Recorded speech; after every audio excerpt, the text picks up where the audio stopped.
Welcome to the Tao of Pop. You're about to hear part one of a three-part series on our rankings of every single DC movie that's been released to date. This goes from Batman 1966 all the way to the Suicide Squad. Hello there, welcome to the Tao of Pop. This is Pop Culture Central, where we talk about everything music, TV, movies, comic books, and everything in between. And today we're going to be talking about our favorite DC cinematic offerings, and this goes all the way back to the 1966 Batman forward. So no stamp day for Superman, no Superman and the Mole Man, but I'm Dave, and Kevin's joining me here for our second official posting online. Kevin, take it away. Yes, we will be talking about 33 films from 66 up to The Suicide Squad in 2021. And let me think, what else? Oh, there's no imprints as well. No Paradox Press, no Wildstorm, no Vertigo. So no History of Violence, no Road to Perdition, no V for Vendetta. Stuff that we might love will not be on this list. That's right. And no animated films like Teen Titans Go to the Movies, which is genius. And no Batman Mask of Phantasm. Yeah, although down the line we may do a ranking of DC animated universe movies, but that's a ways down. That'll be a different list, yep. And I got some stuff to watch before then. But other so than do that, I, yes. Other than that, you'll also hear we will rank both Justice League Snyder Cut and the Whedon Cut. So yes, 33 films, but actually 34 counting the Snyder Cut. So, without further ado, you want to... I will start. My number 34 is Catwoman. Definitely the worst film in the DC canon. Of course, Halle Berry, I believe, was hot off her Oscar, or close to getting it around this time.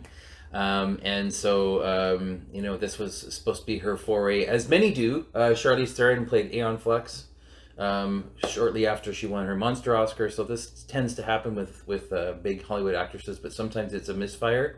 And Catwoman is just really miscast. Its action sequences are awful, and she's just not good in that film.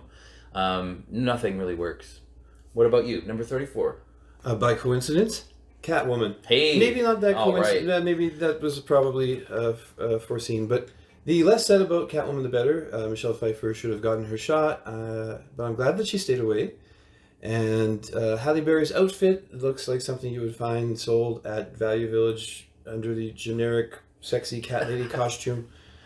The rips are just perfect, right? Like it just looks like something you would have bought at like a jeans store in 1990. Yeah, or whatever, or like Randy get River, like a Fisher Price, 9 years old and up, you can get like a punch out set for it. Anyway, although I have to say she looked fantastic, and the closest analog to this film for me, and I think you like this movie a lot more than I did, but would be Daredevil. I feel like there's a similar energy in... Well, maybe more Elektra for me. I really enjoyed Elektra. I can do a video on Elektra someday down the line as well, because I think that's a really misunderstood and overlooked Marvel entry from the early days. I've been avoiding Elektra. Yeah. Okay, we better keep this moving. So we're going to go to 33. Dave? Number 33 for me is Jonah Hex. It's one of those movies that when DC was starting to kind of was back in the game with the Nolan films and stuff like that, they chose to put out this character without really framing him anywhere else in the public eye, and it really was a huge misfire from DC. And with guys like Martian Manhunter, The Question, so popular among DC fans that if you wanted to go a little bit deeper, you could have done something like that. But this was Josh Brolin and Megan Fox, and it really does not work, and is definitely low on my list. But at my 33, I've got Justice League, the Snyder Cut.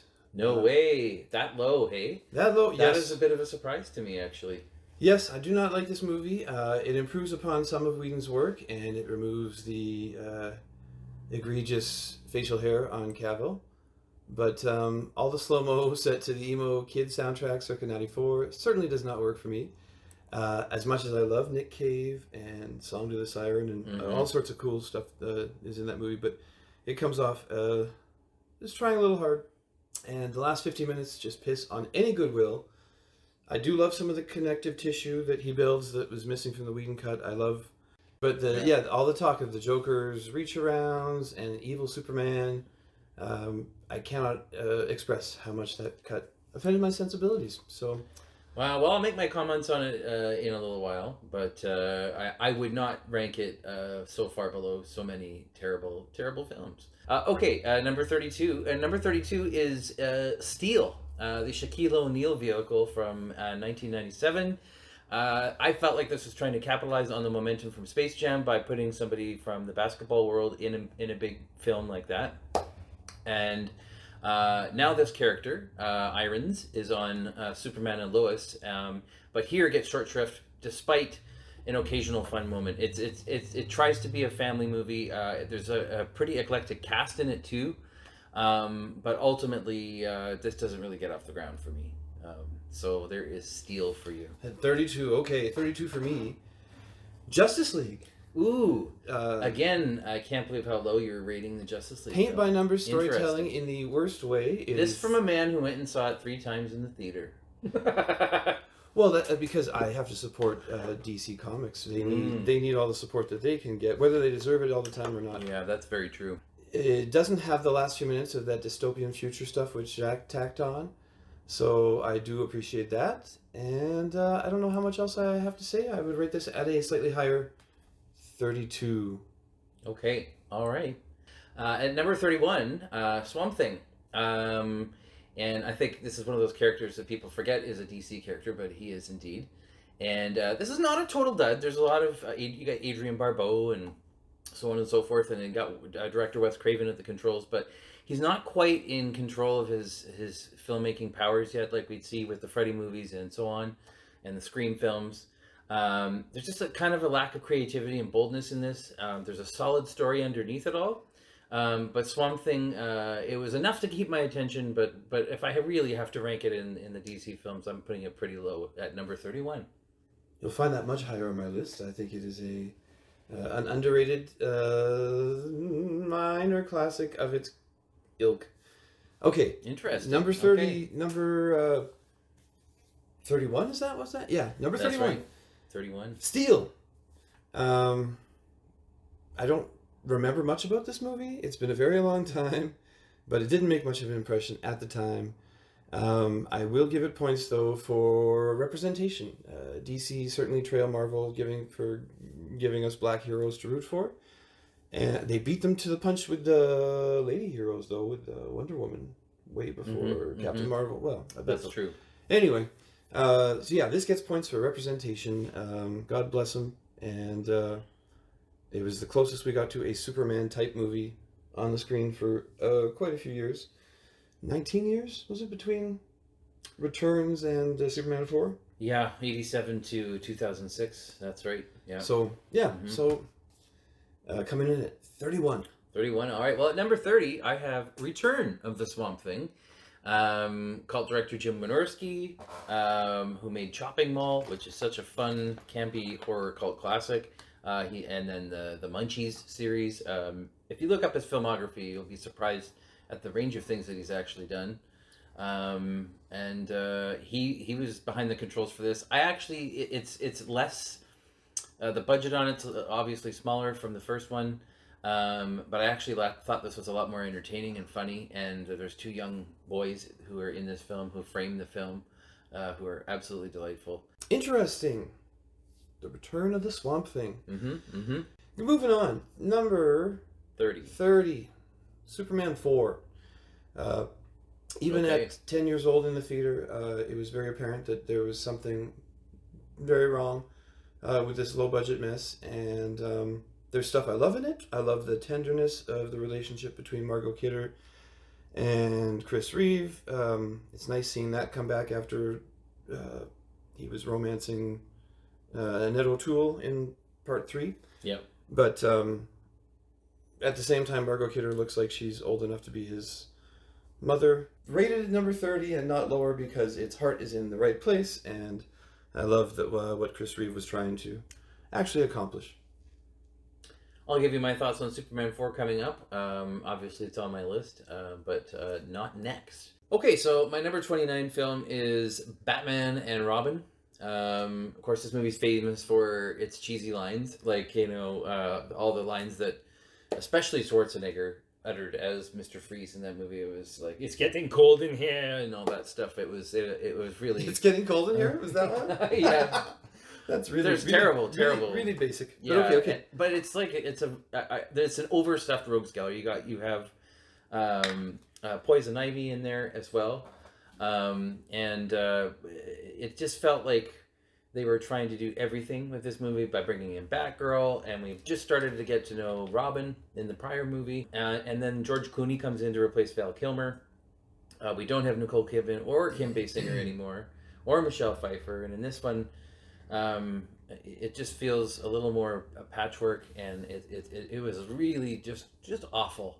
Okay, for me, number 29, Batman and Robin. Hey, how about that? This movie is dumb. D-U-M, dumb. Yes. Okay, that's all I got to say about it. That's all I could have said it in just a succinct way. 28, do you? 28. Hey, Batman Forever. I feel actually that the first half of this movie is actually not bad. I saw it as the first time I watched it. At least I kind of felt like this was Joel Schumacher's vision, and I liked what they were doing. But then it gets into the histrionics with Jim Carrey and Tommy Lee Jones, for that matter. It doesn't feel genuine in any way, and it didn't feel grounded in any real world, and not even a comic book world for me. So the movie really went off the rails in the second half. So Batman Forever at number 28. All right. For me, number 28 is Suicide Squad. David Ayer showed so much promise, still has so much promise as a filmmaker. He's done some great work, but Suicide Squad is not it. I didn't like how he betrayed the character of Amanda Waller, who's just plain evil, while there's a lot more shades to play with in that character. He had a great cast. I'll give him credit for that. And It is a great cast. yeah, I think it's like James Gunn saw this movie and used it as the exact model for what not to do with the Suicide Squad. At number 27 for me is Superman 4. There's a compelling story here. I like the villains. You get Gene Hackman back in the saddle here. John Cryer's here as his stupid sidekick. He kind of replaces Ned Beatty. And then you got Mark Pillow as Nuclear Man. And I think that actually, if this is a movie that was made for pennies, and if it had the investment that it deserved, I think that there was a good movie that could have been made there. But you couldn't make this movie for such a little budget, and it underserved it so terribly that it really didn't work because the movie just looked so bad. And there's supposed to be a 40-minute longer cut out there. Warner Brothers seems to have an endless supply of mystery cuts. So number 27, that's where I stick it. What do you got at number 27? Number 27, Batman Forever. I don't know why they went with Tommy Lee Jones, great actor, great director. The Homesman, one of my all-time favorites. Yes, I gotta watch that. Poorly cast. Jim Carrey creeps me right out. I love him subdued, and I really dislike him in this movie because he's not at all subdued.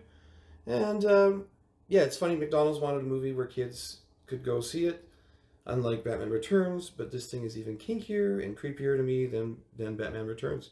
Not a fan of Batman Forever, but nothing. I have nothing else to say about it. Okay. All right. That's our take on Batman Forever, folks. So, number 26, I have Supergirl. This is made in the middle of the Reeve film series where they were trying to dovetail the universe to include his relation. And the Supergirl movie, for me, does not work very well. I think Helen Slater is absolutely beautiful and totally works in the role. And I like that she kind of wears the same type of colors and has the same sort of costume dynamic that Superman did in Superman 78. But despite a great cast like Peter O'Toole and Faye Dunaway, this movie is just not a very good story. And it gets into sort of contrived storylines that don't pay off with the set design and the production designer surrounding the movie, if you know what I mean. So Supergirl at 26. It's no Legend of Billie Jean. It sure isn't. Okay, number 26. Supergirl. Hey, wow. a surprising frequency of similarities here. A couple of them. Helen Slater was wonderfully cast. Yeah. And the flight effects were fresh and fun. You got legends like Mia Farrow, Peter O'Toole, Faye Dunaway, Peter Cook, Rita Vaccaro, semi-legendary Hart Bachner. Mm-hmm. You got Mark McClure in a cameo that I don't even remember what he does in that movie, but he's in the movie. And you've got, Peter O'Toole shouting, "The Omega Hedron!" Yeah. So I would give that movie a 4 out of 5 for enjoyability, but as cinematically, I would give it about a half of that. Anyway, it's Supergirl number 26. Agreed. And 26. For Dave, number 25, I have Batman v Superman: Dawn of Justice. While many fans love this movie, and there is, of course, the theatrical version, which is the first one I saw on opening day, and I was very disappointed with it. The Ultimate Edition is a little bit better, but for me, does not redeem the film. So it's a cumbersome story, and I think after Man of Steel, people were hoping that they would kind of brighten the world up a little bit and give Superman his proper place in the universe the way that we imagine him, but instead doubled down on it, and it almost comes off like it's unintentionally funny, like the grandma's peach tea and stuff like that. Just it doesn't work. Now Gal Gadot is awesome as Wonder Woman. She's introduced in that movie and she's fantastic. But this felt like studio intervention. It felt like a filmmaker rushing his vision. And of course, in some small way, introducing the entire Justice League in the second movie of the series. It's an overstuffed, bloated mess, and I don't like it. Number 25. All right, coming in at 25 for me, Batman v Superman. Wow, another one. The three so far that we've had in common out of the last 8 or something. This should have been a dream come true. The combination of almost 80 years of fanboy fantasies. That's true. And instead, it was gloomy, uninspired. I hate the Martha scene. Totally forced and just wrong. The off soups without making you actually care about them. I can't accept any film about Superman that features a jar of urine. Or Clark jumping in a bath with his clothes and shoes on when he could strip those things off in like 0.5 seconds. And just save so much trouble for... Anyway.